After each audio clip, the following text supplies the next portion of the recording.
All right, Year 12. So this is a video on how you can break down the business report question that I have allocated for you to do over the holidays. Prior to watching this video, you should have watched the video on how to write a business report first, because you need to know the sort of structure of what you're doing before you can actually dive in to the answer. So I am assuming now that you have watched the business report writing skill video, and now we're actually going to analyze the question. So this is from the 2014 HSC. What you'll notice in pretty much all the business studies reports, you'll have some sort of case study up here. It'll say you've been hired as a consultant to write a report, and there'll usually be 3 dot points, and those 3 dot points will have some sort of HSC directive verb in front of it, followed by a question. In isolation, you can actually look at these 3 questions as 3 separate short answers, just in reference to a case study. So very commonly in business studies, you'll get your short answer questions will have a little box up the top with some sort of hypothetical business scenario, and you'll have to respond to a series of short answers based on that case study. So essentially, a business report is the exact same thing. You're just including an executive summary and a conclusion at the end. That's all it is. So it's not this whole big, oh, it's a 20 marker, it's scary. It's really not. It's actually just short answer questions with an exec summary and a conclusion at the end. So first and foremost, you need to look at what are the actual 3 questions that you are being asked. So the first thing you have to do is recommend a source of finance. So that's one thing there. They're obviously planning to expand. You need to discuss outsourcing overseas compared with factory expansion. So you'll have to be comparing it with the factory expansion. And you'll also have to explain global factors that need to be considered. And let's not forget, obviously, our different directive verbs that are really important. Okay, so now that you know what you're looking for, you're going to read the actual case study to see, well, what are the clues that can help me pick which specific things I'm going to talk about. So we've got Emu Uniform Manufacturers. They're a successful business based in New South Wales. They currently supply a range of school, sport, and work uniforms to a large number of customers throughout Australia. They are known for their outstanding customer service and high quality products. So high quality is a benefit of their business currently. Sales have been increasing for many years. They have recently received a large long-term contract to supply uniforms to a major company. This will require them to significantly expand their output. To do this, they will have to outsource overseas or spend $5 million to expand its existing factory in New South Wales. All right, so let's just highlight what's the key information from this case study. So we know that they supply uniforms. That's great. So right now they're known for their high quality products. Sales have been increasing and they've received a large term contract, and they need to expand their output significantly. And to do that, they have one of 2 options. They either outsource overseas or spend $5 million to expand the existing factory. Okay, so we know that. So going into our question now, let's look at the first part. So recommending a source of finance, and I'll just write in red here so it matches in. So we have to recommend a source of finance for the factory expansion. So this comes straight out of the finance syllabus. And I'll bring that up here. So the finance syllabus, you can either look at internal sources of finance or external sources of finance, debt or equity. Now, there is another clue here, which we didn't pick up before, but it has Pty Ltd. That means that it's a private company. So because it's a private company, that means that in terms of our sources of finance, you can't do anything related to shares. That's not an option for you to use. The only one that you can use from equity would be private equity. So you can discuss that. The other issue is that it talks about $5 million to expand its existing factory. this is a long-term contract and it's a significant amount of money. So there is no way that they are going to be needing short-term borrowing options. Okay, so they're not McDonald's, who has a 3.5 million or billion sort of overdraft or anything like that. They're a private company, they're only Australian based. Short-term borrowing is not your best option here. So really what you can look at is retained profits, but that is assuming that they have that money. So you have to make that assumption. If you're going to talk about it, you have to assume that they have that. The other issue is that we can't do short-term borrowing, so you can either use a mortgage, debenture, unsecured notes, or leasing. So you will have to, pretty much your only options from the syllabus is picking one of these four, plus private equity. They're the only four that you can talk about.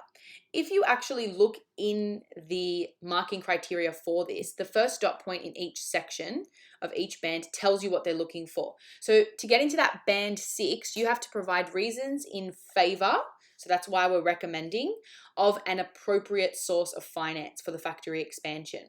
See how when we take it down a notch to a band 5 answer, it says provides reasons in favor of a source of finance. That appropriate source is now missing.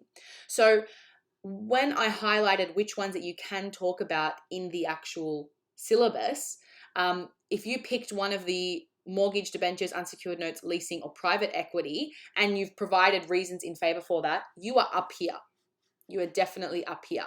If you decided to pick new issues and say they can use issues on the share market, you automatically go down to a band 5. You can't get higher than a band 5 for that specific question. Okay, and you have to provide reasons in favor for it. If you just sort of briefly characterize it or you sort of just define it, then you're not getting into those higher band options. So the first step is actually figuring out which one you're going to talk about. And it does says recommend a source of finance. So you only need to talk about one in this scenario.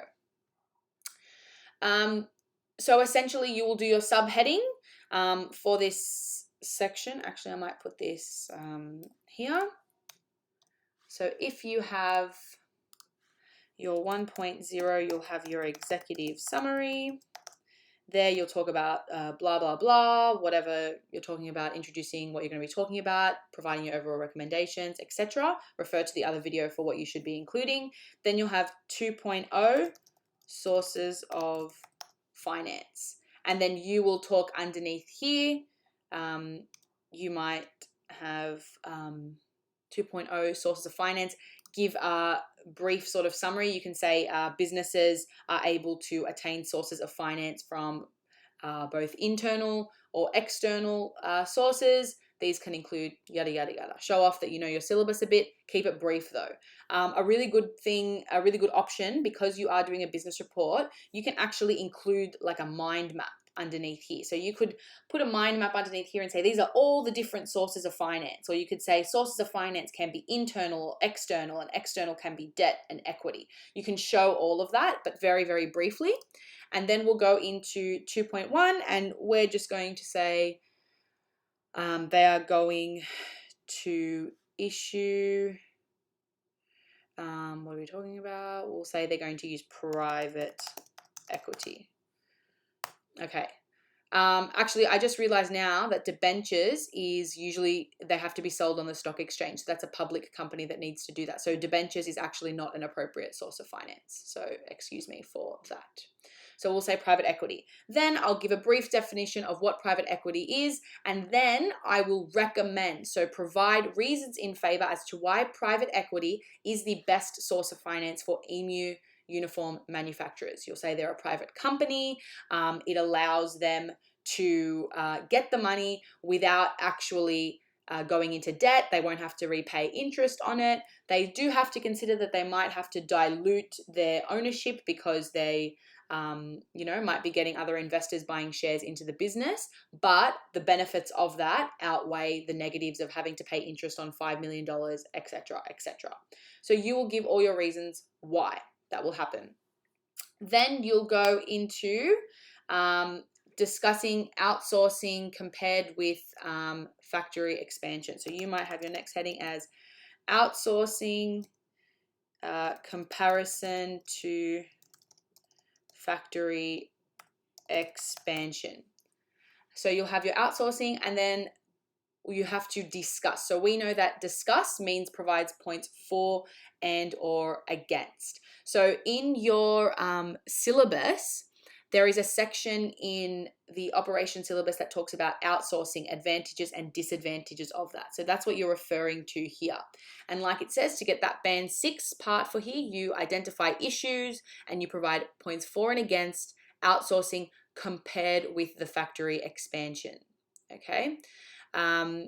Here, sort of very similar. It just said the missing gap is identifies issues. So definitely mention that, you know, there are some issues with outsourcing, but overall it's better than, sorry, no, you don't have to say overall it's better. I just lost my train of thought completely. Then if you're just providing characteristics and features, so as long as you're doing some sort of comparison and you're talking about for and against, you're going to be up here in your band 5 and band 6 area, and making sure that comparison with the factory expansion is evident. If you just list the advantages and disadvantages for outsourcing, you'll probably end up in this region. If you identify the points for and against outsourcing, but compare it with that of factory expansion. So if you say an advantage of outsourcing is that you will have less management issues because another company deals with the manufacturing and you won't have to organize that section. And in the factory expansion, you will still have to hire a manager to look over your manufacturing, and you'll have to keep track of that within your own business. So you're always comparing it to that. Lastly, we're looking at explaining the global factors. By the way, you might want to break this down here in terms of advantages and disadvantages. Okay, you might want to break it up like that, but as you're doing that, make sure you're comparing it to the factory expansion. And then last but not least, you will definitely have global factors as your next subheading, and you will need to explain the global factors. Now, this comes from the operations strategy syllabus, where you look at global sourcing, economies of scale, scanning and learning, research and development. I would be talking about a minimum of 2 global factors. If you can do 3, that would be fantastic, but you're explaining them in depth. So explaining is all about showing the relationship between those 2. So let's just say that we're looking at global factors like global sourcing, and if they decide to outsource, we can look at economies of scale as an option, because the benefit of economies of scale is that if you're outsourcing to a different company, then that chances are is that company is making for a lot of uniform companies, not just your own, so they can bulk buy, and they'll have the equipment and the machinery to reduce the cost per unit that you wouldn't be able to do otherwise. So they're probably 2 really good ones. But if you want to talk about a third, like scanning and learning, then by all means, go for it, okay? So in every sort of point that you're doing, make sure you just keep your theory or your definitions of your terms to 1 to 2 sentences max, and then straight away apply it to the case study. So the business report is all about application to the case study. And last but not least, you're then going to have your conclusion, which will be very similar to your executive summary. Like I said before, please refer to the previous PowerPoint. So this is the subheadings that you can use if you want. Please check the actual marking criteria as you're writing it. Maybe before you submit it, give it a mark. Look at the marking criteria. Make sure that you've done everything else. Just when it comes to business reports, you need to be succinct. Okay, don't be wordy. Don't try to write these really long, sort of elegant sentences. Business reports are usually made for CEOs or really people in high power that don't have a lot of time. So essentially from your executive summary, they should be able to know pretty much really quickly what your recommendation is and what you've analyzed for the business. They should be able to know that straight away.